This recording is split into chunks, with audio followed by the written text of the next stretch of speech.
So let's talk big picture for Ole Miss basketball for a second. And we're obviously not talking about Mississippi State playing a game tonight because Mississippi State doesn't play a game tonight. So if you think we're sliding Mississippi State, we can get to Mississippi State basketball. They just don't play tonight. They didn't play last night. This is their open date within that SEC schedule, and so they will play on Saturday. Excuse me. And it's a game that they should win, need to win, coming up against Arkansas. We'll get to that. Net rankings, Ole Miss dropped 2 spots last night from 59 to 61. Borky mentioned a second ago that the Rebels have actually moved up a spot in Joe Lunardi's rankings. Your annual reminder, the bubble is soft. And it's going to stay soft. Because losing to Kentucky is not going to hurt your bubble chances, let me tell you. It doesn't. But the fact is, if you're on the bubble, means you're not an automatic qualifier, and you're not one of the 30 or so best at large teams out there. Right. And when you get past about, maybe even when you get past 25, but certainly when you get past 32 or so, you got a lot of pretty average basketball teams who are on the bubble in the first place because they've won some big games and they've lost some big games. And there's no reason to think that that trend is going to continue just because there's only 3 weeks left in the season. So, is that right? Yeah, 3.5 weeks left in the regular season. 7 games. So, here's what Ole Miss has left. Again, they are currently 18-6 overall. They are 5-6 in the SEC. On Saturday, they host Missouri. Got to win it. Absolute 100% must win. Without a doubt. Next Wednesday night, they're in Starkville to take on Mississippi State. Very difficult test. It is. The following Saturday, they are once again at home hosting number 11, South Carolina. Very good South Carolina team. Shoulda, coulda, woulda. Close is only matters in horseshoes and hand grenades. I get it.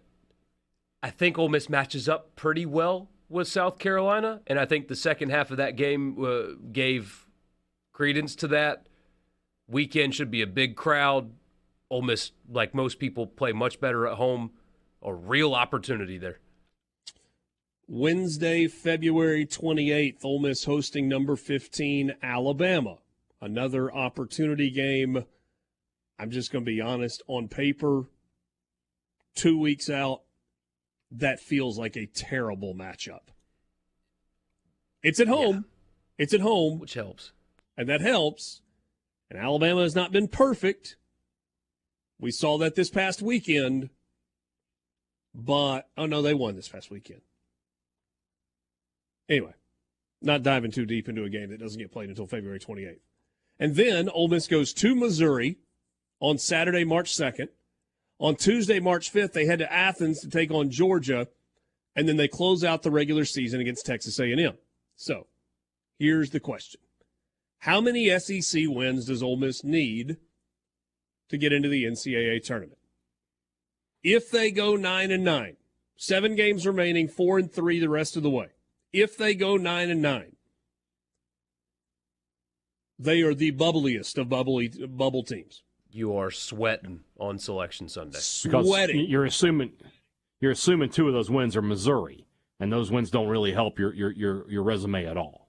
So you're going to pick up other than they just are 2 wins. more. Yeah, but you would pick up 2 more good wins. Now, the other problem is Georgia doesn't really move the needle a lot either. Right. So you're almost better off losing to Georgia if you can find a way to beat, say, Mississippi State and Alabama or something like that. If you're talking about 4-3. So, all right, so that's at 4-3 to finish 9-9. If they go 5-2 to finish 10-8 in the SEC, I think they're in. I agree that they're in. But I'm talking about the roadmap to go 5-2 in the next 7 games. That means that Ole Miss most likely beat Missouri twice, beat Georgia, and then beat 2 NCAA tournament teams. right? South Carolina, NCAA tournament team. Alabama, NCAA tournament team. Texas A&M, I think an NCAA tournament team, but goodness gracious, that was a bad loss at Vanderbilt last night. We've been saying for weeks, Vanderbilt's going to ruin somebody's season. They may have. And I think Mississippi State's an NCAA tournament team. So, if you get 2 against Mizzou and you beat Georgia, that means you win 2 games against some combination of Mississippi State on the road, South Carolina at home, Alabama at home, Texas A&M at home. The good news is 3 of those 4 games against tournament teams happen in the SJB Pavilion. Mm-hmm. Helps a ton. It does. It It's absolutely doable. does. Now, it's tough. That's tough.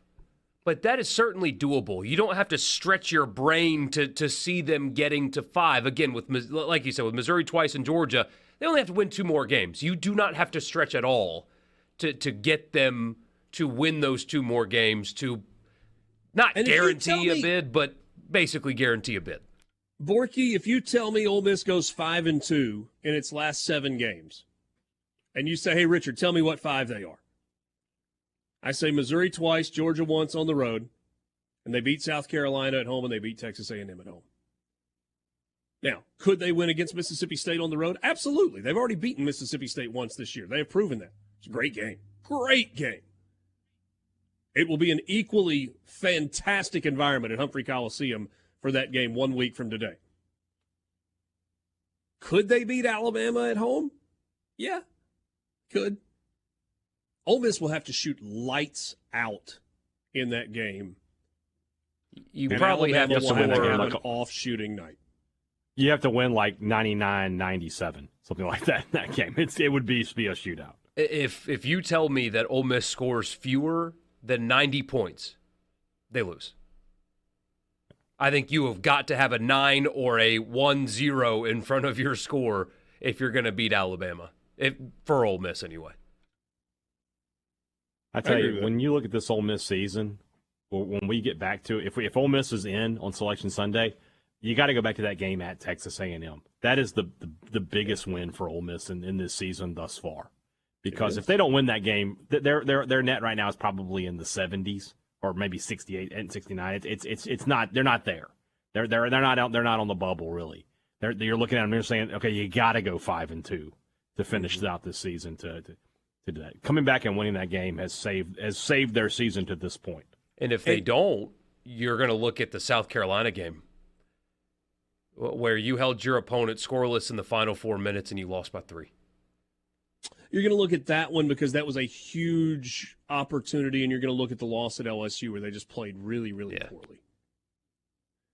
Somebody says, is the bar of Go ahead. On the text line says, is the bar of good season making the tourney? Generally speaking, unless you're Kentucky, Duke, Kansas, yes.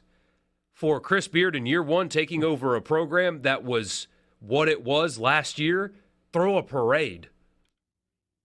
Yeah, if they missed the tournament, if they missed the NCAA and ended up in the NIT, but they win 21 games, that's a good season for Ole Miss in year 1 under Chris Beard. There's no getting around that. You should be incredibly pleased. They are already very clearly ahead of schedule. Yeah, I mean, it's not anymore close. The fact that we're having this conversation today, that, hey, here's the path, realistic, control your own destiny path to the NCAA tournament, is pretty remarkable. Ole Miss won 13 games last year. They're sitting on 18 wins with 7 games to play right now. And they've got 2 more SEC wins with 7 to play. Yeah, that's right. That's absolutely right. So, yes, it is but given the fact that Ole Miss has put itself in this position where they're really close, it'll be disappointing if they don't make the tournament. And Chris Beard has said from day one, they're here to make the NCAA tournament, period.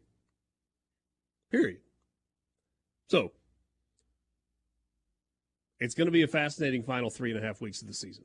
And that's what Ole Miss has left. 7 games. 7 games left. 3 of them on the road, at State, at Missouri, at Georgia, and 4 at home. And 2 of the 4 are against ranked teams.